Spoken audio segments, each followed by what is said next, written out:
Hola, hola, hola, hola. ¿Qué tal? Vamos a abordar un texto más del doctor Sigmund Freud.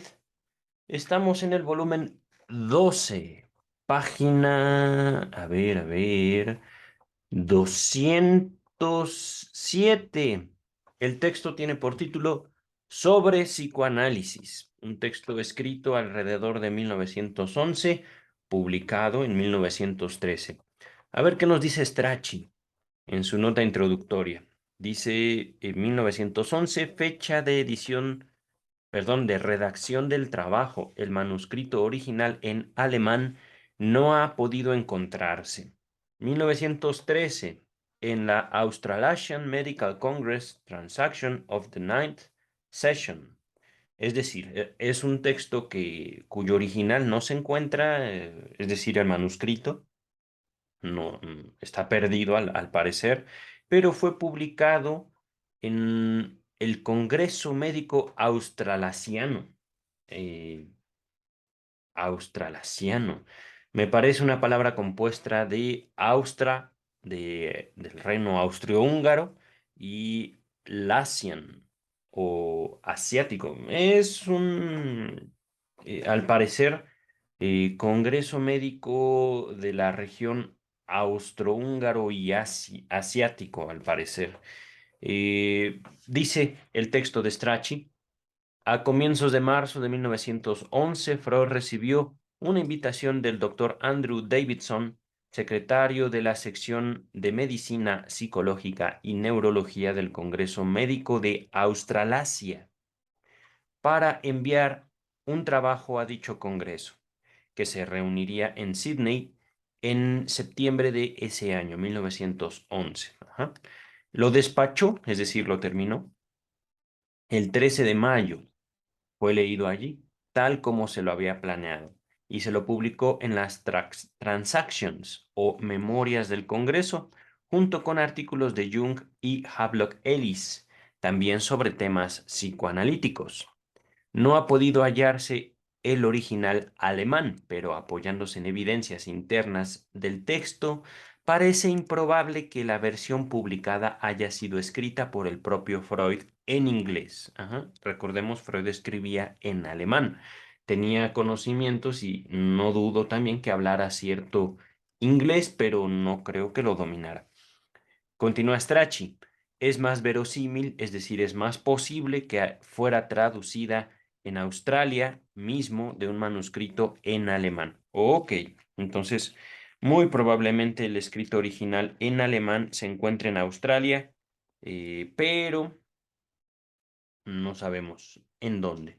Y aquí también nos aclara. Yo cuando leí Australasia, pensé en Austria, Viena, donde vivía Freud, pero Australia, hasta allá fue el doctor Sigmund Freud a hablar de psicoanálisis. Esta era como la nota introductoria de James Strachey. El texto empieza en la página 211. Las siguientes serán palabras del doctor Sigmund Freud. A ver si se está grabando. El micrófono recibe señal y sí, se está grabando. Dice. En respuesta a una amable solicitud del secretario de la sección de Neurología y Psiquiatría, me atrevo a dirigir la atención de ese congreso hacia el tema del psicoanálisis, ampliamente estudiado en la actualidad en Europa y Estados Unidos. Antes de continuar, eran regiones geopolíticamente relevantes en 1910 aproximadamente. Ajá. Recordemos que para estos momentos, para momentos de escrito este trabajo, no había estallado la Primera Guerra Mundial, pero estaba a punto. Continúa el texto. El psicoanálisis es una notable combinación, pues comprende no solo un método de investigación de las neurosis, sino también un método de tratamiento basado en la etiología así descubierta. Etiología, antes de continuar, se refiere a la rama de la ciencia médica que estudia el origen, en este caso, de las neurosis, que recordemos en tiempos de Sigmund Freud, era lo que dominaba, el cuadro clínico que dominaba la así llamada enfermedad mental. Ajá. Continuamos ahorita con el texto. Puedo comenzar diciendo que el psicoanálisis no es hijo de la especulación, sino el resultado de la experiencia, y por esa razón, como todo nuevo producto de la ciencia, está inconcluso. A cualquiera le es dado convencerse por sí mismo, mediante sus propias indagaciones, de la corrección de las tesis en él incorporadas y contribuir al ulterior desarrollo de los estudios. El psicoanálisis se inició con investigaciones sobre la histeria, pero en el transcurso de los años se ha extendido mucho más allá de ese campo de trabajo.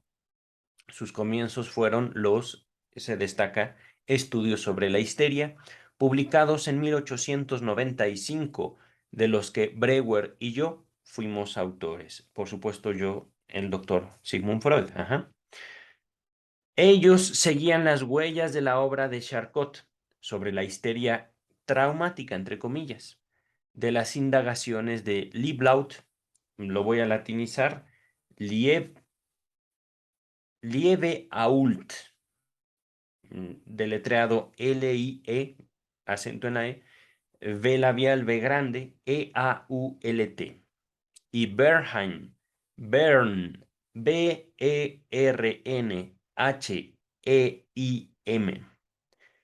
perdón, Bern, Bernheim, Heim, Bernheim, lo estoy latinizando el alemán, ¿vale?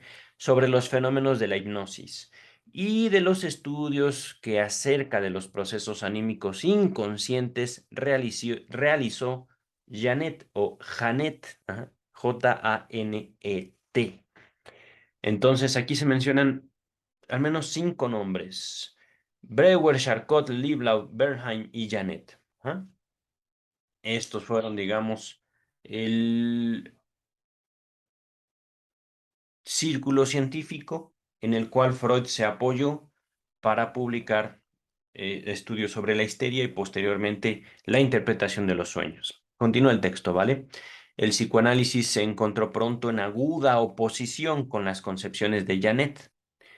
Si mal no recuerdo era Pierre Janet, pero vamos a continuar. Debido a que, inciso A, se negaba a reconducir directamente la histeria a la degeneración hereditaria congénita, es decir, si tú eres histérico fue porque tus papás fueron histéricos, ni modo, no se tiene nada que hacer. Vámonos al hospital para tu internamiento y posiblemente mueras ahí. Ajá. Inciso B.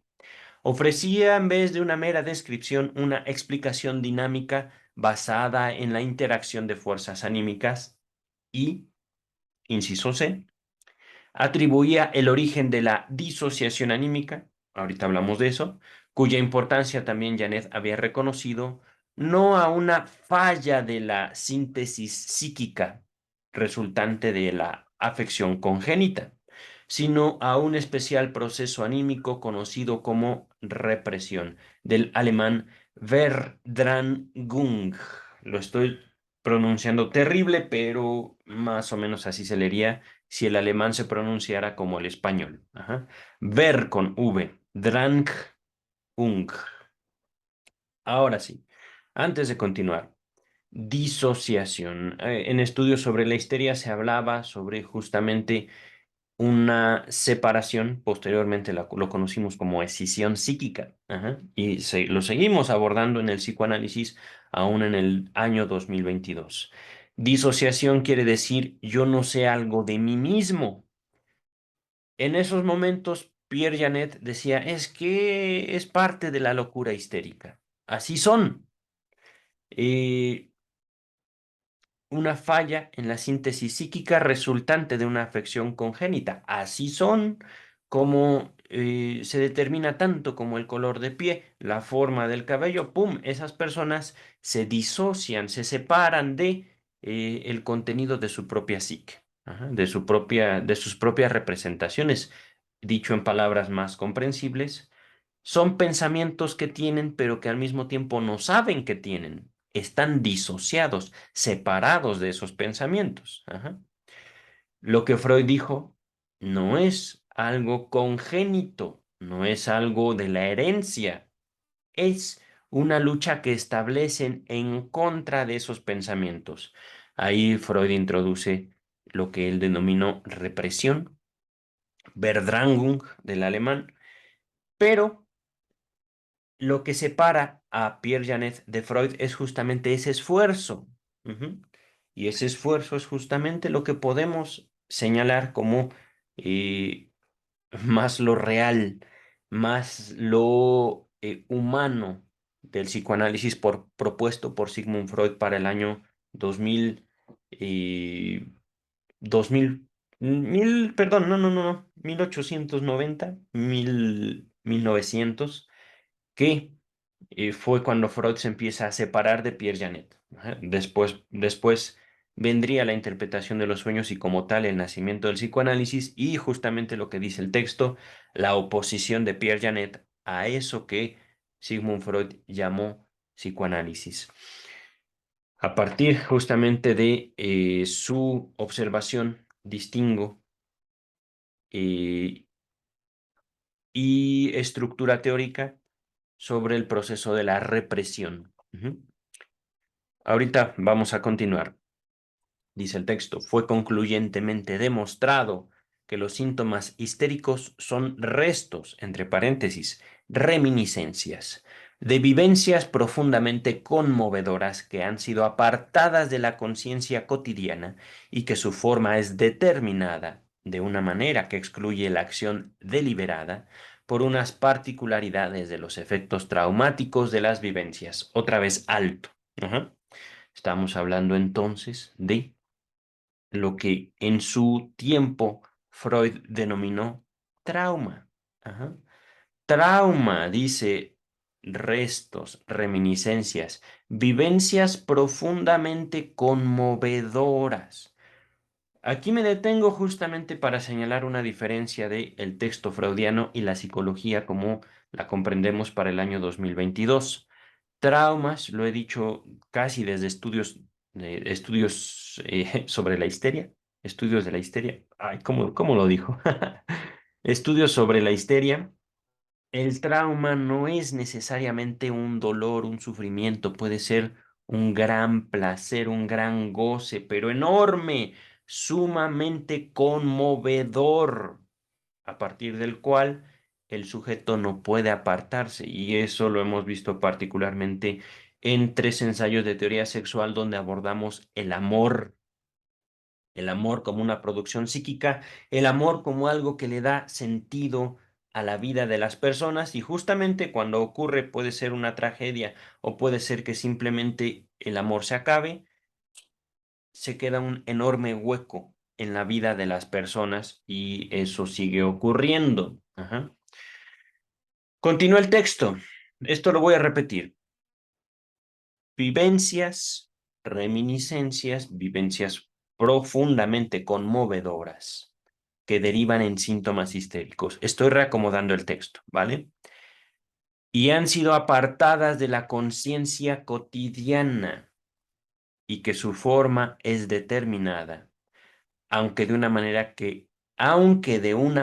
que excluye una acción deliberada.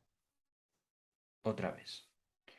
Impactos fuertes que nosotros hacemos a un lado, no voluntariamente, no de forma deliberada. Ahí es justamente donde se introduce poco a poco lo que Freud denominó inconsciente. Ajá.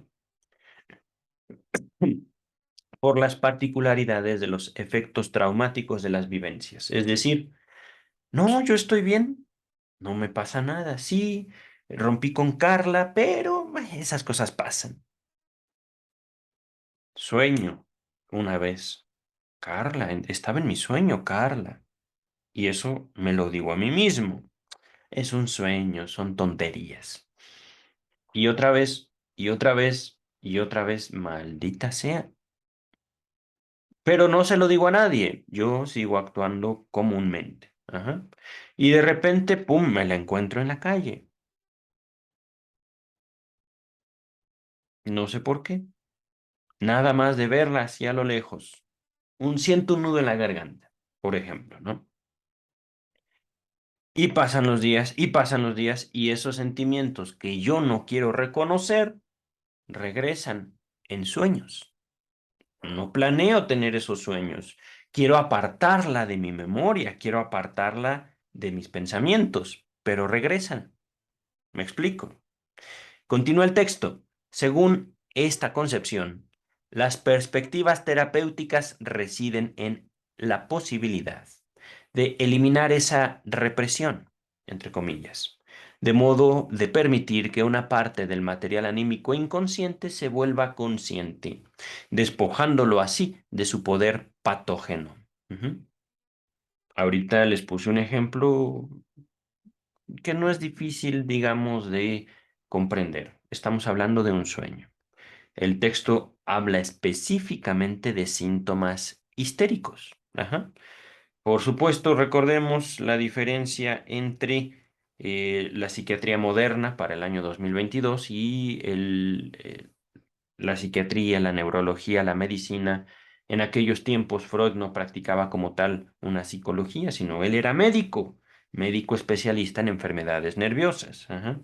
Podríamos decir que lo que hacía Freud era lo que derivó en una práctica de la psicología para el año justamente 2022. Y seguramente no se modificará mucho para el año 2050, supongo yo. Ahorita, esto de eliminar la represión consiste básicamente, de forma muy resumida, vamos a hablar de eso que te pasa. Ajá. En un sentido, siguiendo el ejemplo propuesto, vamos a hablar de Carla. ¿Por qué? La sigo soñando. Ajá. En un síntoma histérico, recordemos, lo podríamos entender para el año 2022 como síntomas, como enfermedades, ¿cómo se le llama? Y enfermedades provocadas por pensamientos psicosomáticas, psicosomáticas, de la mente al cuerpo. Ajá. Dolores de cabeza, dolores neurálgicos. Y por supuesto también algo que les puedo mencionar de mi propia práctica, tanto particular como en instituciones, bajo lo que las comunidades médicas para el año 2022 llaman adicciones, están las histerias, están los y las histéricas. Y justamente muchas de estas condiciones psiquiátricas, médicas para el año 2022 se configuran alrededor del trato que tiene un sujeto, una persona, con su propio cuerpo a través de una sustancia, ¿vale? Es decir, cómo no tanto pudiera ser un pensamiento, sino justamente síntomas corporales, son automedicados por los usuarios de diversas sustancias que van desde el alcohol, la marihuana y ¿cómo se llaman? Los jarabes para la tos. Básicamente, un adicto o una persona que quiere modificar incluso un pensamiento o su relación con un pensamiento, puede hacer uso de cualquier sustancia, absolutamente de cualquier sustancia, por ejemplo, incluida el azúcar. Vamos a regresar al texto. Ah, aquí está. Estamos hablando de eliminar la represión. Quiere decir establecer un contacto con eso que tú has creado, con eso que yo he creado, porque recordemos lo que hemos visto, el psicoanálisis se plantea como el inicio de una relación del sujeto con sus propias producciones a partir de la relación analítica. Ajá. Esto es, a partir de la relación que establece un sujeto con alguien que previamente fue analizado, eh, se forma una nueva dinámica en la relación del sujeto consigo mismo. Es decir, yo puedo notar mis sueños, a partir de esa relación que me enseñó a interpretarlos. Por ejemplo, ¿no? Regresamos al texto. Voy a repetir. Las perspectivas terapéuticas residen en la posibilidad de eliminar esa represión de modo de permitir que una parte del material anímico inconsciente se vuelva consciente, despojándolo así de su poder patógeno. Antes de continuar, me estoy dando estos permisos porque es un texto corto. Ya vamos casi a la mitad. Pero esto que les acabo de leer tiene relación en cuanto a la posibilidad que estableció el doctor Freud consigo mismo por medio de la interpretación de los sueños. A partir de la interpretación de los sueños, el doctor Freud reconoce en sí mismo un histérico y, en segundo, que él mismo se relaciona con producciones de él a través de la represión. Ajá. A partir de su propio autoanálisis, del cual nos da cuenta, del cual podemos hablar, ser testigos en la interpretación de los sueños, lo diré de otra forma, la interpretación de los sueños es el autoanálisis de Freud, para poder notar cómo, por ejemplo, el doctor Freud se engañaba a sí mismo para no admitir de sí y en sí esos pensamientos, por ejemplo, egoístas, esos pensamientos agresivos, devaluatorios hacia sus amigos, su familia, etcétera. Ajá. Continúa el texto. Esta concepción dinámica, esto de eliminar la represión, en la medida en que se considera de los procesos anímicos como desplazamientos de energía psíquica, la cual puede medirse por la magnitud de su efecto sobre los elementos afectivos. El doctor Freud está siendo sumamente directo y creo yo comprensible, ajá, al menos para mí, pero debo yo esta comprensión por todos los estudios realizados, no desde mi universidad, sino aquí, en este canal. Ajá.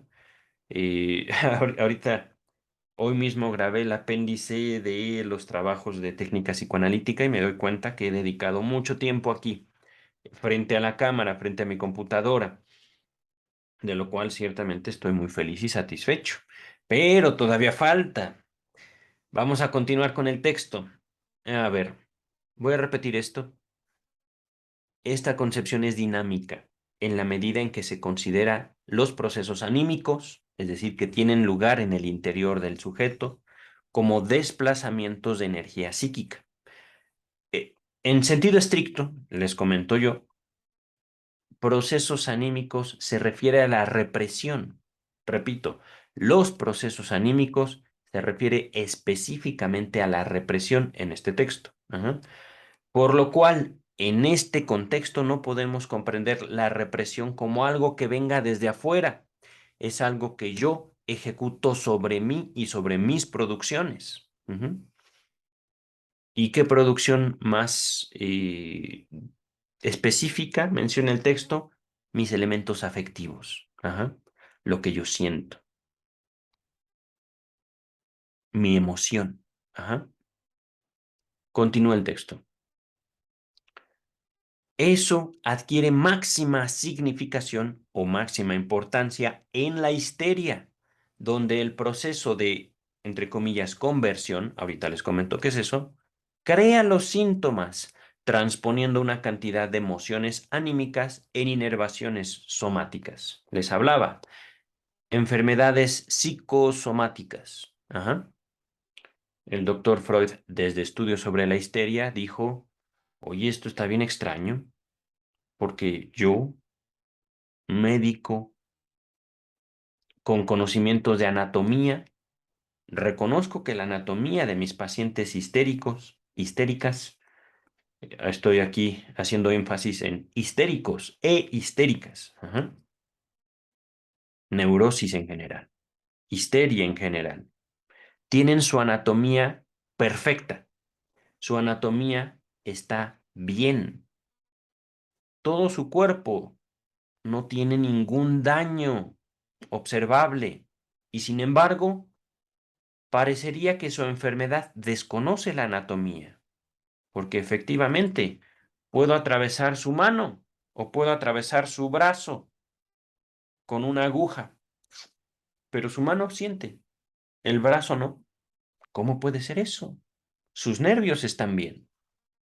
Entonces, conversión histérica se refiere a cómo el paciente con histeria transforma, convierte su conflicto psíquico en un síntoma corporal. Ajá.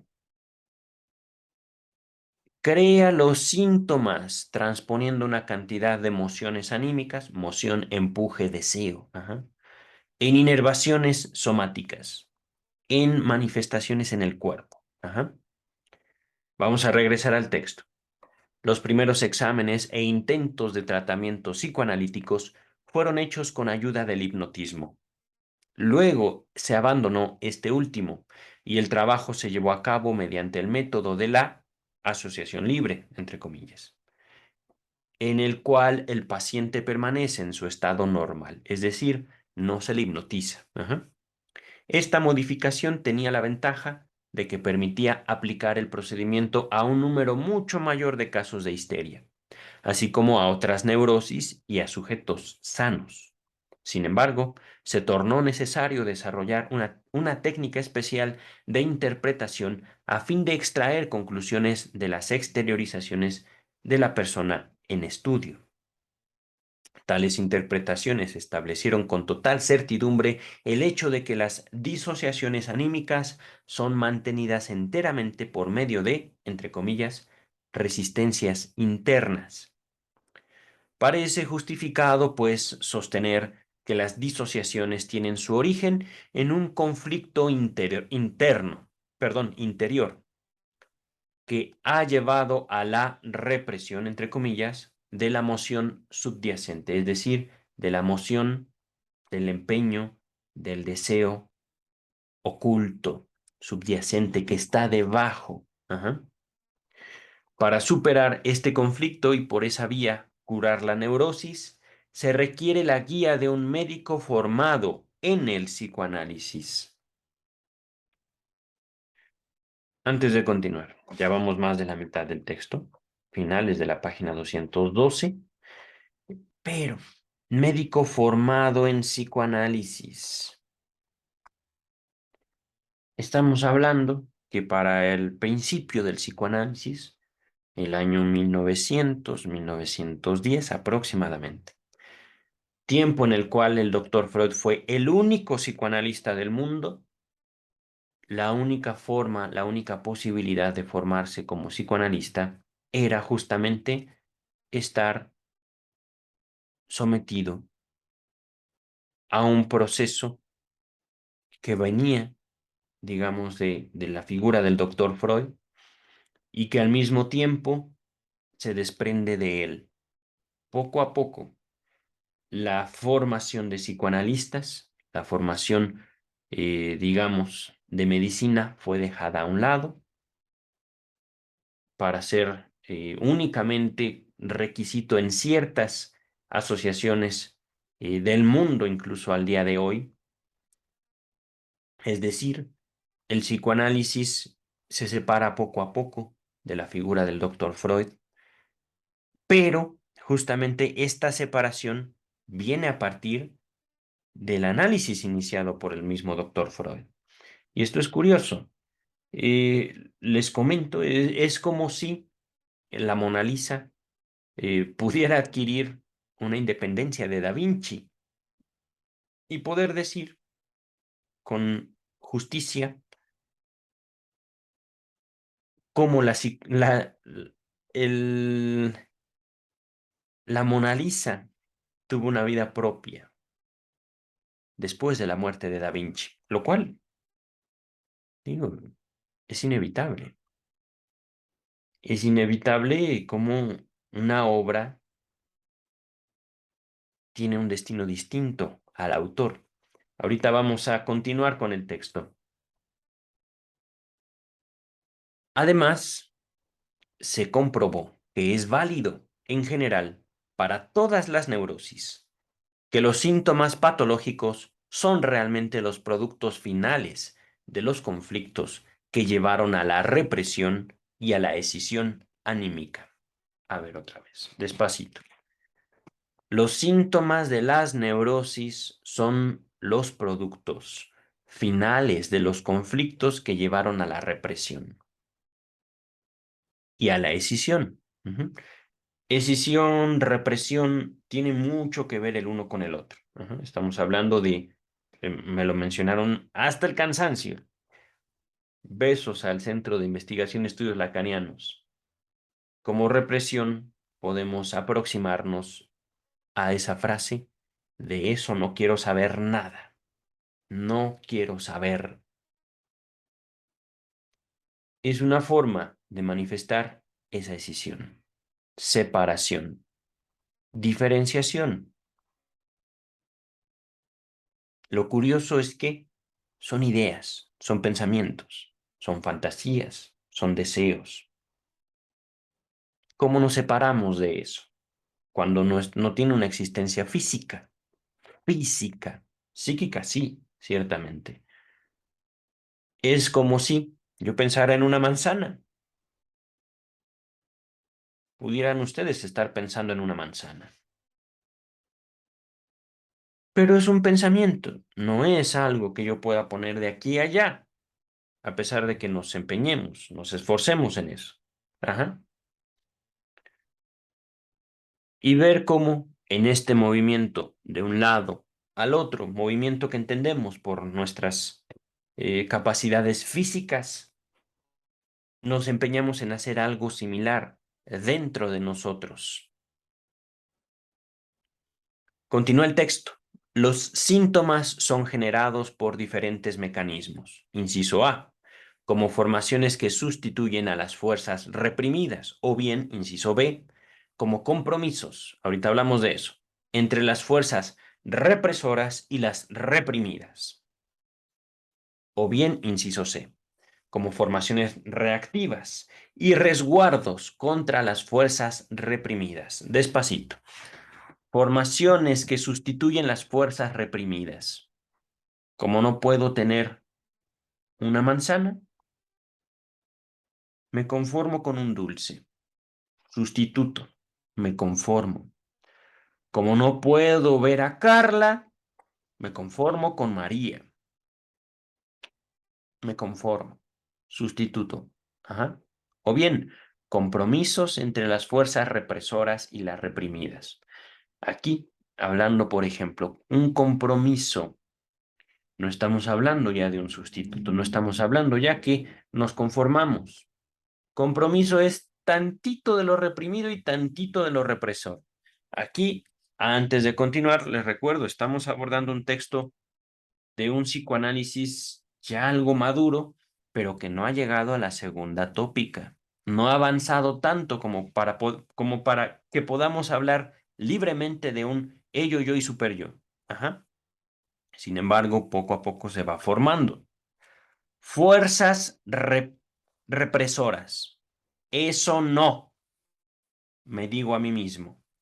Carla no, porque fue una maldita. Me digo a mí mismo. Y reprimidas, pero también nos la pasamos padre con ella. Fue una maldita, es verdad. Pero aquello estaba padre. Ciertamente, ciertamente. Entonces, ¿qué te parece si le hablamos? No vamos a llegar a aquello, no vamos a hacer como antes, pero un compromiso, mitad y mitad. ¿Me explico? O bien, inciso C, formaciones reactivas y resguardos contra las fuerzas reprimidas. Repito, resguardos contra las fuerzas reprimidas. Estamos hablando en estos tres incisos de los síntomas, ¿no? Lo estoy acomodando conforme al ejemplo que di desde el principio. Formaciones reactivas, nuevas palabras que Freud ha usado en un sentido específico. Una cosa es, por ejemplo, cuando nosotros nos decimos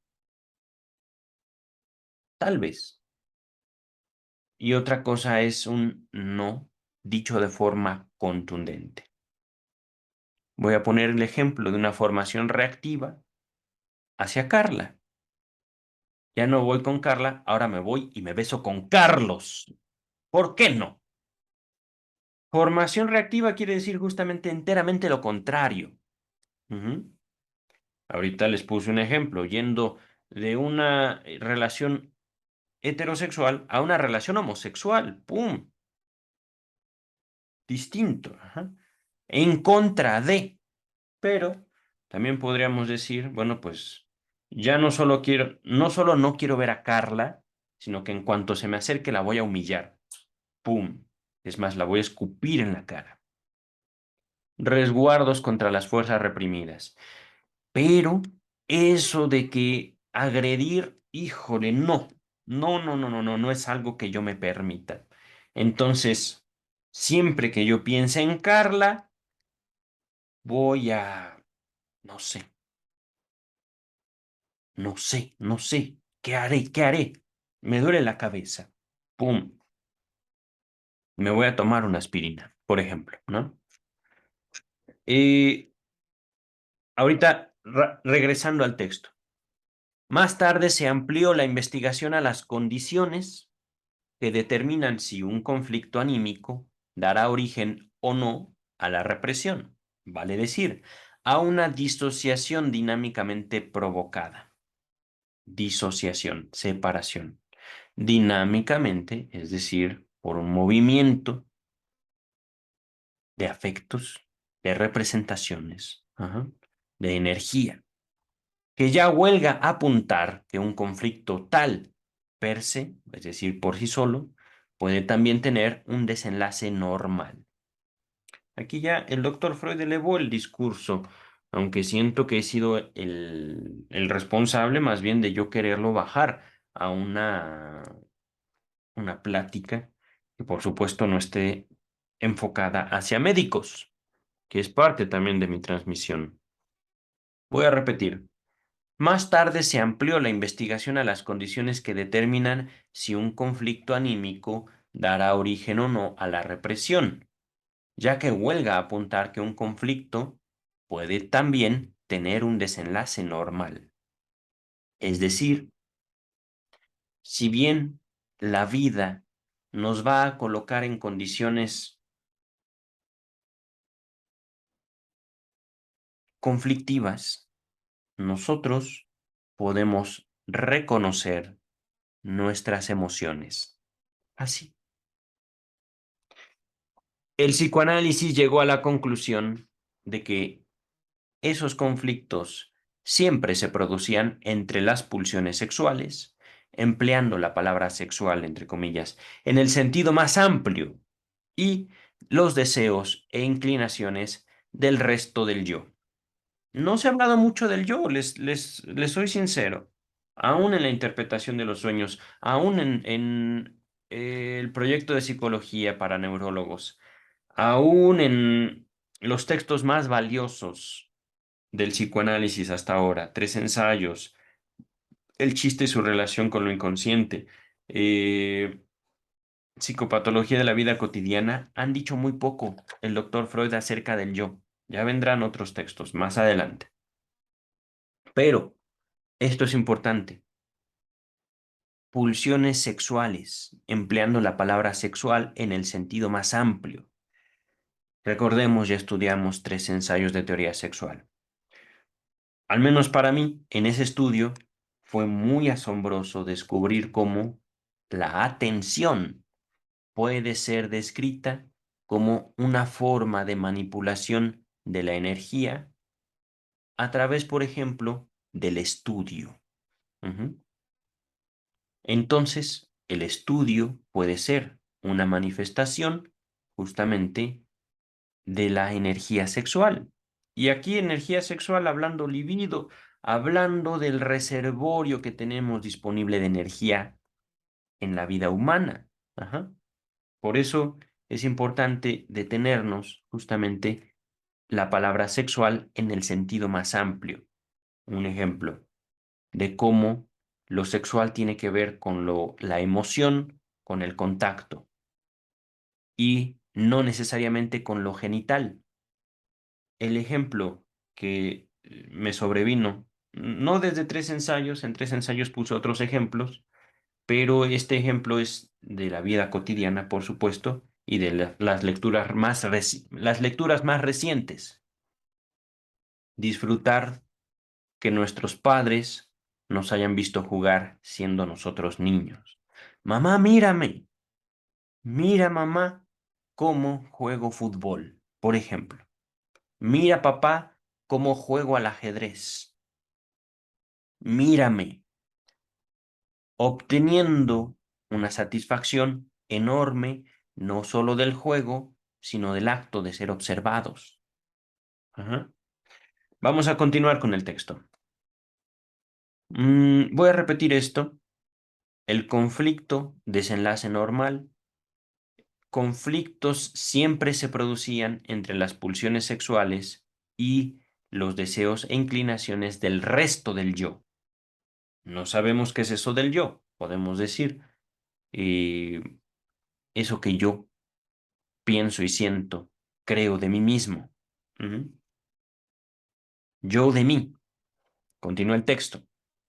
En las neurosis son las pulsiones sexuales las que sucumben a la represión y constituyen así la base más importante de la génesis de los síntomas, que en consecuencia pueden considerarse sustitutos de la satisfacción sexual, es decir, los síntomas como satisfacción, como sustitutos de la satisfacción sexual. Y aquí les hago un énfasis yo. El texto no dice satisfacción sexual normal, simplemente dice satisfacción sexual. Lo vimos en tres ensayos, no me voy a detener mucho en esto, simplemente lo pondré así. El síntoma, la producción sintomática del conflicto, es un sustituto de la satisfacción sexual. Es decir, a través de esos síntomas, ahorita podría nombrar cosas que se dicen fuera del discurso psiquiátrico. Las relaciones tóxicas son un sustituto de la satisfacción sexual. Por supuesto, hago esta observación fuera de la psiquiatría, porque la psiquiatría misma no se atreve a nombrar las relaciones entre seres humanos como patológicas, como enfermizas. Y sin embargo, fuera de la disciplina psiquiátrica, y estoy siendo muy específico, psiquiátrica, no psicológica, no médica, y mucho menos psicoanalítica. Pero fuera de todo este conjunto médico, fuera de todo este conjunto de saberes, conjunto de discursos, sabemos nombrar a las relaciones como fuente de displacer, mas no como fuente de insatisfacción sexual. Vamos a continuar nuestro trabajo sobre la cuestión de la predisposición a las afecciones neuróticas. Agregó el factor infantil, entre comillas, a los factores somáticos y hereditarios hasta ahora reconocidos. Doctor Freud, recordemos, está hablando el doctor Freud hacia médicos. Ajá. Predisposición, es decir, yo, aun cuando se descartó esa influencia de la herencia genética de mis padres hacia mi condición de neurótico, pongámonos por un momento en 1911, 1913, a pesar de que se pudo justificar, demostrar e incluso tratar mi neurosis, hay una inclinación, hay una influencia, no una determinación. No es que la neurosis de mi papá me haya hecho neurótico a mí. o de mi mamá, la neurosis de mi mamá, yo la haya básicamente inscrito en mi frente con cincel y martillo. No es eso, pero sí tengo una inclinación.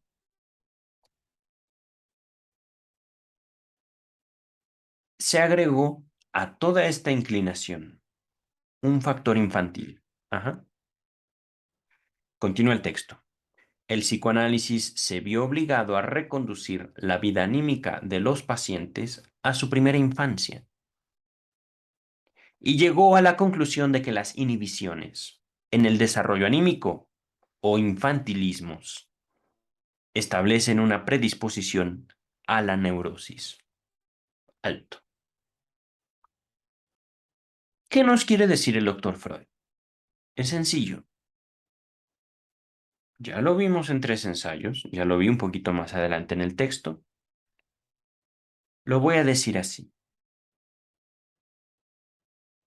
Mi historia no empieza con mi enfermedad y la historia de mi enfermedad no empieza aquí. Me relaciono conmigo desde que yo soy niño. Yo.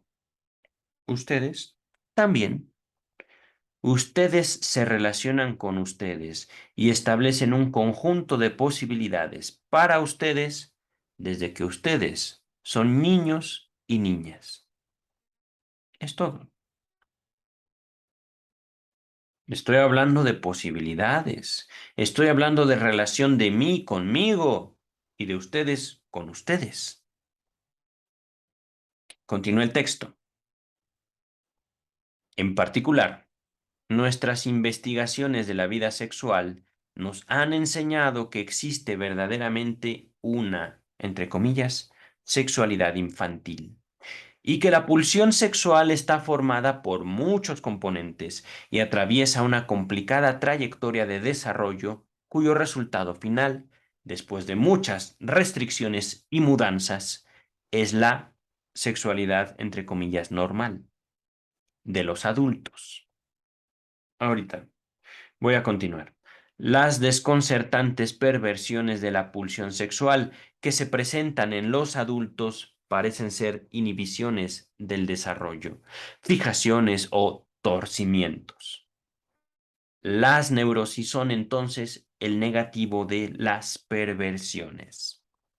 Antes de continuar, este párrafo específicamente es un súper resumen, es un resumen sumamente concentrado de los 3 ensayos de teoría sexual.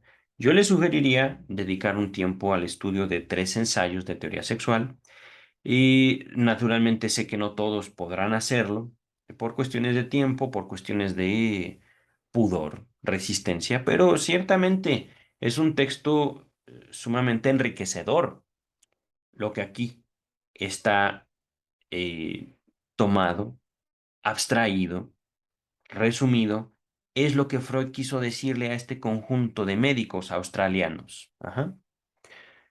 Dicho en otras palabras, yo sentí desde niño y desde niño mi sentimiento me permitió ordenar el mundo.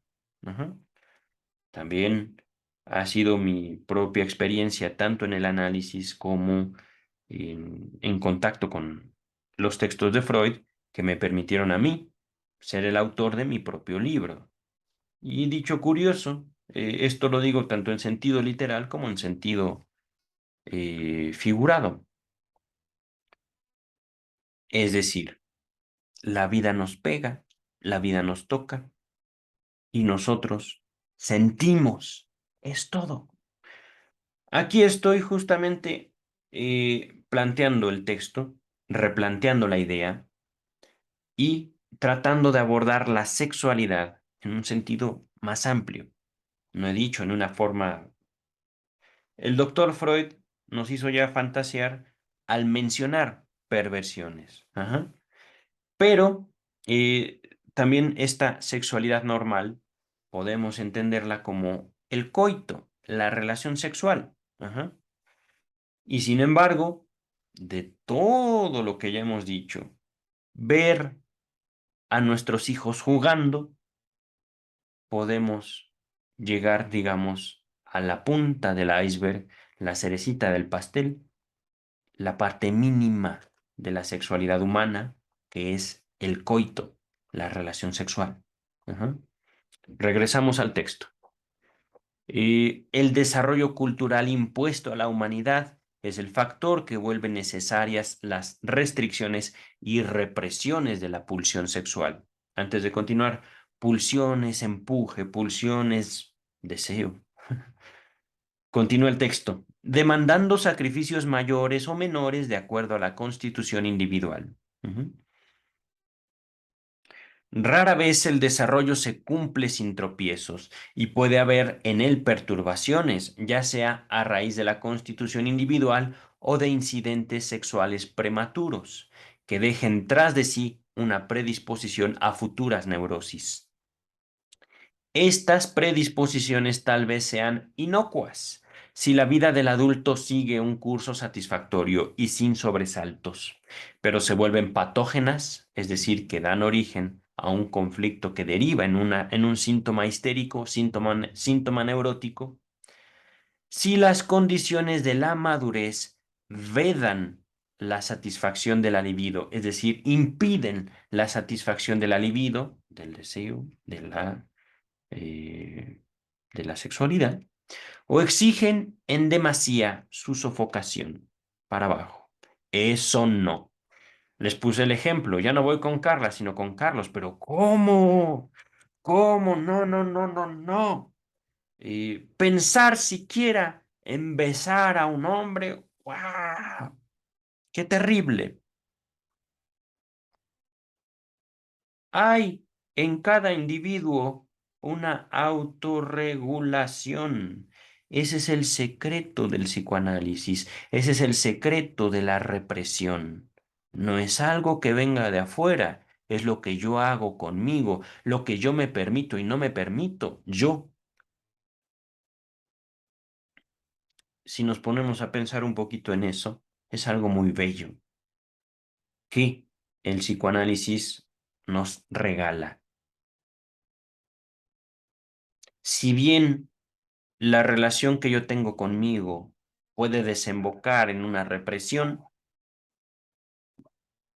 eso también me permite decir, tengo una identidad y el mundo entero no me podrá aplastar. Punto. No se trata, y aquí he estado estudiando mucho feminismo últimamente. Múltimamente.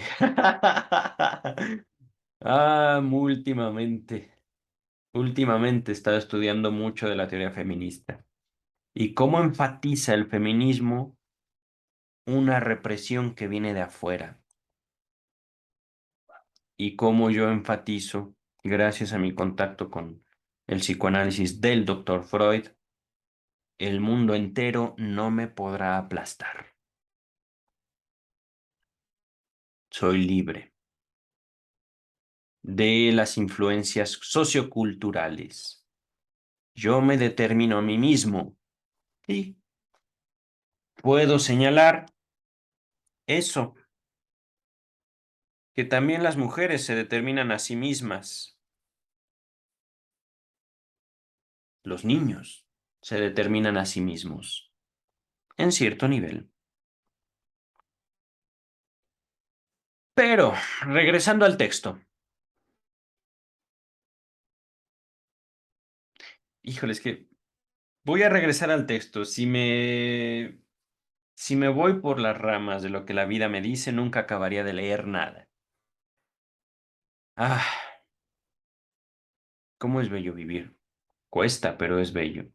Y cuesta porque es bello. Y es bello porque cuesta. Regresando al texto, ahora sí. Aquí está. Rara vez en el desarrollo se cumple sin tropiezos. Esto ya lo leí, pero voy a retomar desde ahí. Y puede haber en él perturbaciones, ya sea a raíz de la constitución individual o de incidentes sexuales prematuros, que dejen tras de sí una predisposición a futuras neurosis. Estas predisposiciones tal vez sean inocuas, es decir, inofensivas, si la vida del adulto sigue un curso satisfactorio y sin sobresaltos, es decir, somos responsables de nosotros, nos guste o no, y también es muy positivo que nosotros podamos decir, yo soy dueño de mí, yo no me voy a permitir eso, pero me voy a permitir esto otro.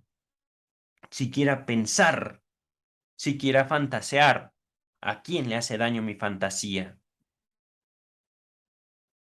Continúa el texto. Pero se vuelven patógenas, se vuelven enfermizas, se vuelven tóxicas. Si las condiciones de la madurez vedan, impiden la satisfacción de la libido o exigen en demasía su sofocación. Las investigaciones sobre la actividad sexual de los niños condujeron a una ulterior concepción de la pulsión sexual. Repito, las investigaciones del doctor Freud por medio del psicoanálisis sobre la actividad sexual, sobre los afectos, las fantasías, las producciones infantiles, condujeron a una ulterior concepción de la pulsión sexual.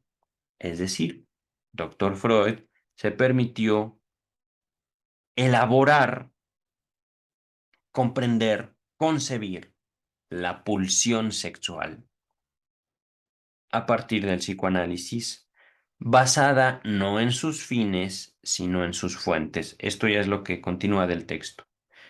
Esta idea sobre la sexualidad humana en su conjunto no se basa en sus fines, lo que queremos, lo que vemos, sino en sus fuentes. Nuestra infancia. Continúa el texto. La pulsión sexual posee en alto grado la capacidad de ser apartada de sus metas sexuales directas y dirigida hacia metas más altas, de índole ya no sexual, entre paréntesis, sublimación. Se la dota así de la posibilidad de hacer importantísimas contribuciones a la realización social y artística de la humanidad. Es decir,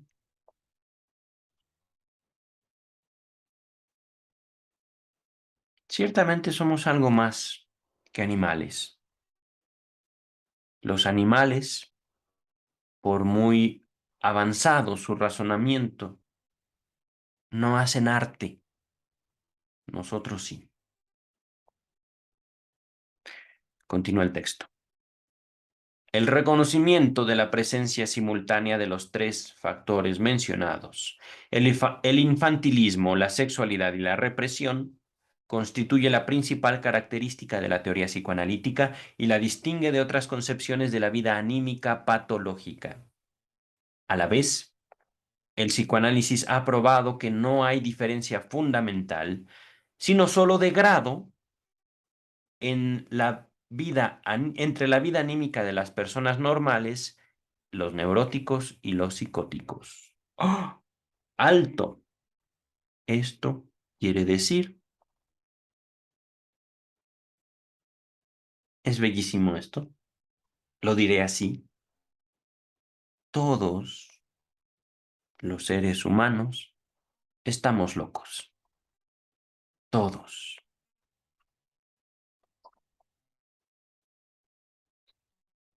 No hay diferencia entre el normal, el psicótico y el neurótico. Solo de grado. Pero todos tenemos relación con eso que culturalmente, ya no estoy hablando desde la academia, llamamos locura.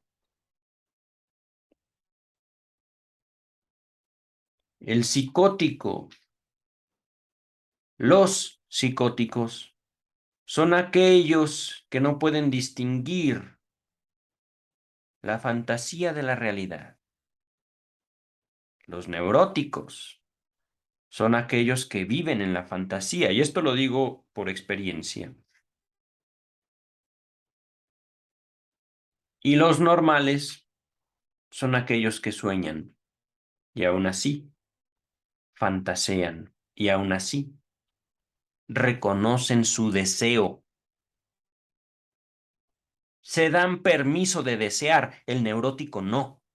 El neurótico lucha tremendamente, aún al grado incluso de alucinar positiva y negativamente, es decir, ver las cosas que están ahí, que no están ahí, el neurótico.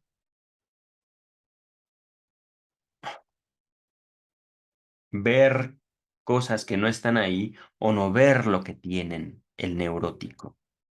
Es que ahí es justamente algo muy bello también del psicoanálisis. Vamos a continuar con el texto. Aquí es importante. Infantilismo, sexualidad, represión. Ajá. Repito, el psicoanálisis ha probado que no hay diferencia fundamental, sino de grado, entre la vida anímica de las personas normales, los neuróticos y los psicóticos. También lo podría decir así. Para nosotros, los normales, aproximarnos a la psicosis es como si viviéramos una pesadilla. Así. Y esta relación que tenemos con nosotros mismos nos permite comprender esa frase, vivir una pesadilla, vivir sin ningún tipo de control y bajo permanente amenaza. Eso sería como una psicosis. Acostumbrarse a una pesadilla y, por supuesto, no poder manifestar esa pesadilla, no poder expresarla a través del lenguaje. Sería una forma en la cual podemos comprender la psicosis. Regresamos al texto. Una persona normal debe pasar por las mismas represiones y luchar contra las mismas estructuras sustitutivas. La única diferencia radica en que sobrelleva estos acontecimientos con menos trastornos y más éxito, hablando justamente de la vida, ¿no? No social. El éxito social es tan cuestionable. Y esto es un comentario mío.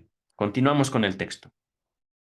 Por consiguiente, el método psicoanalítico de indagación puede aplicarse igualmente a la elucidación o aclaración de fenómenos psíquicos normales y ha hecho posible descubrir la estrecha relación entre los productos anímicos patológicos y estructuras normales como los sueños, las pequeñas equivocaciones de la vida cotidiana y fenómenos tan estimables como los chistes, los mitos y las creaciones artísticas. Su elucidación se efectuó con mayor extensión en el caso de los sueños, dando allí por resultado la siguiente fórmula general. Entre comillas, un sueño es el cumplimiento disfrazado de un deseo reprimido. Perdón, voy a repetir. Un sueño es el cumplimiento disfrazado de un deseo reprimido. La interpretación de los sueños tiene como objetivo la remoción del disfraz que se impuso a los pensamientos del soñante. Es, por añadidura, un valiosísimo auxiliar de la técnica psicoanalítica, pues constituye el método más conveniente para inteligir la vida anímica inconsciente. En los círculos médicos, en especial psiquiátricos, existe a menudo la tendencia a oponerse a las teorías del psicoanálisis sin un estudio real o una aplicación práctica de ellas. Esto se debe no solo a la llamativa novedad de estas teorías y al contraste que presentan con las concepciones hasta el presente sostenidas por los psiquiatras, sino también al hecho de que las premisas y la técnica del psicoanálisis se hallan mucho más próximas al campo de la psicología que al de la medicina. Es, empero, indiscutible que las enseñanzas puramente médicas y no psicológicas han promovido muy poco hasta la fecha la comprensión de la vida anímica. El progreso del psicoanálisis se ve demorado, además, por el terror que siente el observador corriente de verse reflejado en su propio espejo. Los hombres de ciencia suelen hacer frente a las resistencias emocionales con argumentaciones y quedan así plenamente satisfechos. Eso está entre signos de admiración, ¿vale? Por eso lo leo así. Quien desee no pasar por alto una verdad, hará bien en desconfiar de sus antipatías. Y si pretende someter a examen crítico la teoría del psicoanálisis, antes de dedicarse a ello, deberá analizarse. No puedo suponer que en estos pocos párrafos he logrado trazar un cuadro claro de los principios y propósitos del psicoanálisis. Agregaré una lista de las principales publicaciones sobre la materia, cuyo estudio brindará mayor esclarecimiento a quien se interese en ella. Nota a pie de página número 2. Parece conveniente reproducir esta lista tal como figura en el original, dice Strachey, aunque solo sea para tener presente la bibliografía sumamente limitada sobre el tema, casi toda ella en alemán, de que se disponía en la época en que fue escrito este trabajo. Miren, me asombra.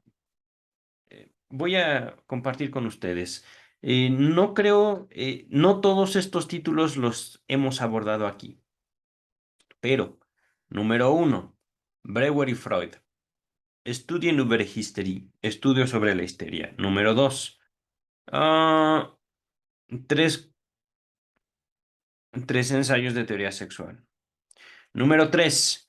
Debe ser psicopatología de la vida cotidiana. Número cuatro. La interpretación de los sueños. Número cinco. El origen y el desarrollo del psicoanálisis.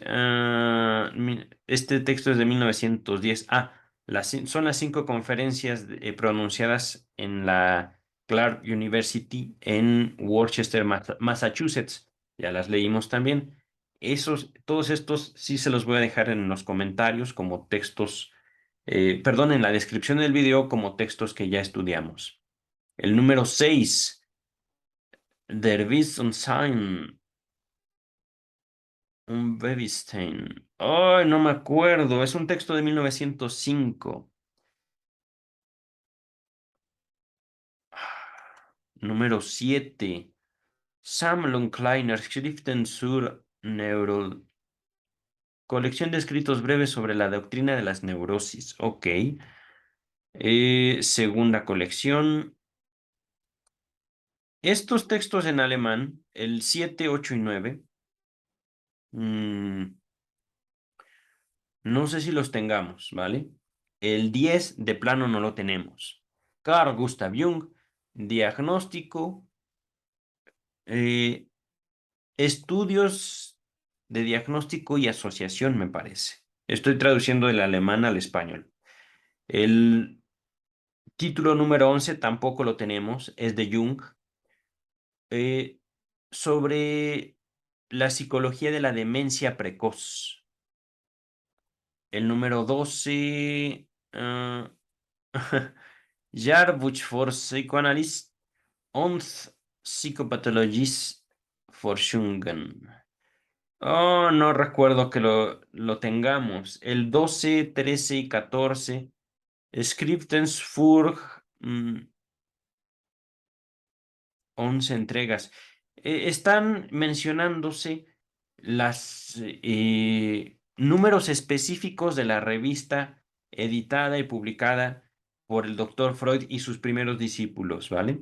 Está haciendo mención de Bleuler, de Jung, de Rank, Pfizer, Jones, todo en un periodo entre 1909 y 1910. Ajá. Eso sí, entonces no los tenemos, pero sí tenemos al menos una buena cantidad de horas estudiadas aquí en los 11 volúmenes pasados. Y no sé, creo que ya llegamos a las 500 horas, algo así, por supuesto.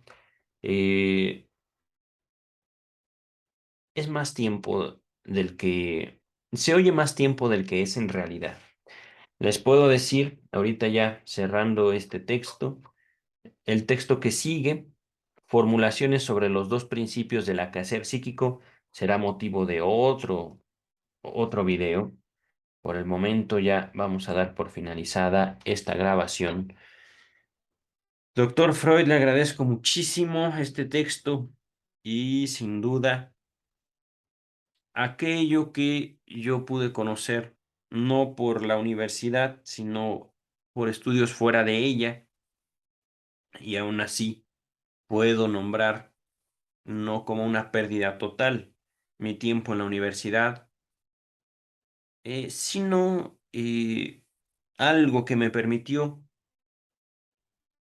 en mi propio tiempo, es decir, no de una forma automática, sino parte de un trabajo intenso, muy intenso que realicé, tanto de la lectura del doctor Freud como de mi propio análisis, como de mi trabajo con abogados, con muchos también colegas en la psicología y con autoridades en la Ciudad de México, hacer mi propio libro, hacer eh, mi propio planteamiento del psicoanálisis y una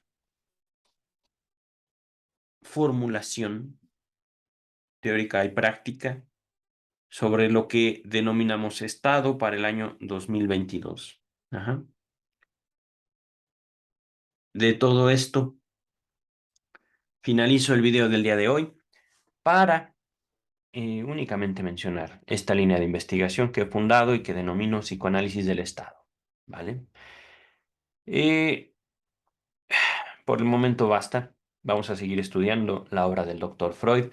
Después vendrá Melanie Klein. No quiero yo estudiar los textos de Anna Freud.